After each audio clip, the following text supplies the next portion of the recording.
I don't know if this is a potential funding mechanism, but let me tell you a story about one of my board members. Three of my board members are blind. This particular woman was the president of the board at the time, and it was about 2 years ago, and we were sitting in my office talking, and she started to cry. And I said, "What's wrong?" And she said, "I have lived my entire life," she's probably 55 or so, observing and working on better services, better acceptance of blind people in my community and in the country. And she said, "I really fear it's going away." She said, "I fear we're living in mean times, and that ADA is going to be undermined, that other advantages that blind people have, that all people with disabilities have earned over the last 50 years, are going to really suffer." And I feel that too. Every once in a while, I pick up a paper and I see something else being softened in ADA.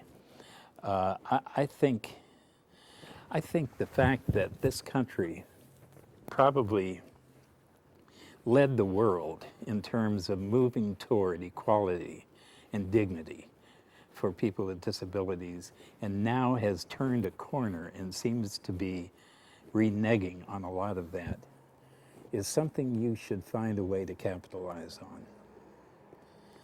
on. I went to Mexico, to Monterrey, about 10 years ago to visit a school for the blind there. And I asked somebody while I was there, do you think that the education of blind children will ever get any better until society acknowledges the equality of people with disabilities in Mexico? And she said, no. Now, we're a long way from that. We have come a long way. And somehow in the last, 6 years, 5 years, little slices have been taken away, sometimes so small that you don't even notice it. But at least blind adults that I know are scared, are really scared right now.